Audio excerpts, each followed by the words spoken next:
Hello hi. ಇವತ್ತು ನಾನೊಂದು ಇದು ಹೆಸರು ಕಾಳಿದು ತಿಂಡಿ ಮಾಡ್ತಾಯಿದ್ದೀನಿ. ಯಾವುದು ಹೆಸರು ಕಾಳಿಂದು ಸುಕ್ಕಿನ ಉಂಡೆ. ಮೊದಲಿಗೆ ಹೆಸರು ಕಾಳನ್ನು ತೊಳೆದು ಬೇಯಿಸಿಕಿಡ್ತೀನಿ. 1 ಕಪ್ಪು ಸ್ವಲ್ಪ ಉಪ್ಪು ಹಾಕಿಬಿಟ್ಟು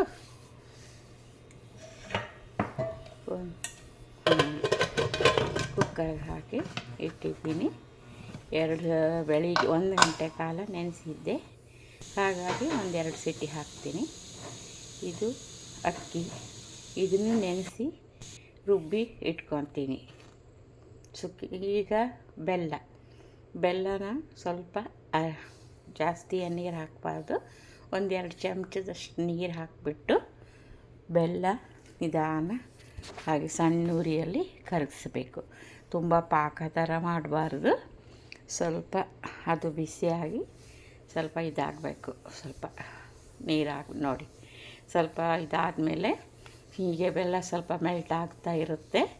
ಮೆಲ್ಟ್ ಆಗಿದ್ದಾದ ತಕ್ಷಣ ಸಣ್ಣ ಉರಿನೇ ಇಟ್ಕೋಬೇಕು. ಇವಾಗ ಇದು ಗಮ್ಮಂತ ಸ್ಮೆಲ್ ಬರ್ತಾಯಿದೆ ನೋಡಿ, ಪರಿಮಳ. ಹಾಗೆ 1 ಕಪ್ ತೆಂಗಿನಕಾಯಿ, ಹಸಿ ತೆಂಗಿನಕಾಯಿ ತುರಿ ಇಟ್ಕೊಂಡಿದ್ದೆ, ಅದು ಹಾಕಿದೆ. ತೆಂಗಿನಕಾಯಿ ತುರಿ ಮತ್ತು ಇದು ಬೆಲ್ಲ ಇಷ್ಟು ಹಾಕಿದ್ದೀನಿ. ಸ್ವಲ್ಪ ಏಲಕ್ಕಿ ಪುಡಿ ಮಾಡ್ಕೊಂಡಿದ್ದೀನಿ ನಾನು, ಜಜ್ಜಿಬಿಟ್ಟು ಅದು ಹಂಗೆ ಸೈಡಿಗೆ ಇಟ್ಕೊಂಡೆ. ಈಗ ಅಕ್ಕಿ ರುಬ್ಬಿದ್ದೆ, ಅಕ್ಕಿ ರುಬ್ಬಿ ಅರಿಶಿನ ಪುಡಿ, ಒಂದು ಸ್ವಲ್ಪ ಉಪ್ಪು, 1 ಚಿಟಿಕೆ ಉಪ್ಪು ಹಾಕ್ಕೊಂಡಿದ್ದೀನಿ. ಉಪ್ಪು ಹಾಗೆ ಹೀಗೆ ಕಲಸಿ ತುಂಬ ತೆಳ್ಳಗೆ ಮಾಡ್ಕೋಬಾರ್ದು.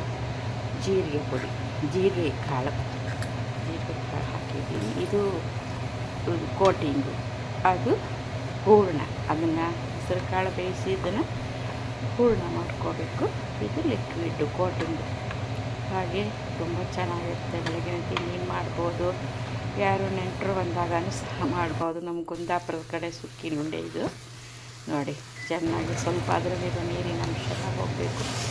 ಬಸ್ತಿದ್ದೀನಿ ಸ್ವಲ್ಪ ನೀರಿಟ್ಟು, ಆದರೂ ಸ್ವಲ್ಪ ನೀರು ಈಗ ಬೆಲ್ಲ ಹಾಕಿ ಮತ್ತು ಫುಲ್ ಸಣ್ಣಗೆ ಗಮ್ಮಂತ ಹೂರಣ ರೆಡಿ ಆಗ್ತಾಯಿದೆ. ಹೂರಣ ರೆಡಿ ಆಗ್ತಾಯಿದೆ. ಆಯಿತು, ಫುಲ್ ಇದಾಗಿದೆ. ಇವಾಗ ಇದು ಚೆನ್ನಾಗಿ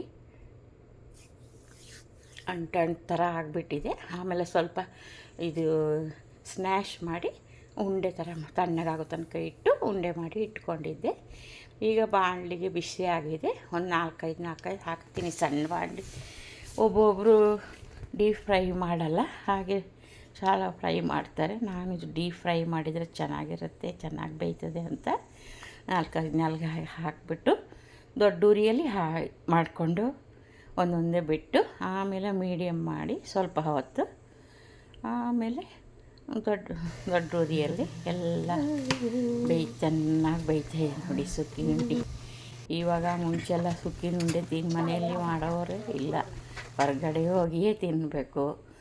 ಆವಾಗೆಲ್ಲ ಮಾಡುವುದಂದರೆ ಇದು ತುಂಬ ದೊಡ್ಡ ಕೆಲಸ ಅಂದ್ಕೊತೀವಿ. ಈಗ ಏನಿಲ್ಲ, ಹೋಟೆಲ್ಗೆ ಹೋಗೋರು ಯಾರೂ ಇಲ್ಲ, ಕೆಲಸನೂ ಕಮ್ಮಿ ಇರುತ್ತೆ, ಮಾಡ್ಕೊಂಡು ತಿನ್ನೋದು. ನಾವು ಸಹ ಹಾಗೆ ಇದು ಸುಕ್ಕಿನ ಉಂಡೆ ತಿನ್ನಬೇಕನ್ನಿಸ್ತು, ಹಾಗಾಗಿ ಆಗ್ತಾಯಿದೆ ನೋಡಿ. ರೆಡಿ ಆಗೋಯ್ತು ಫ್ರೆಂಡ್ಸ್. ಇನ್ನು ಮತ್ತೊಂದು ವಿಡಿಯೋದೊಂದಿಗೆ ನಿಮ್ಮನ್ನು ಮೀಟ್ ಆಗ್ತಾಯಿದ್ದೀನಿ. ಬಾಯ್. ಎಲ್ಲರಿಗೂ ಚೆನ್ನಾಗಿದೆ, ಹೇಗಿದೆ ಮಾಡಿ ನೋಡಿ, ಟ್ರೈ ಮಾಡಿ. ಬಾಯ್.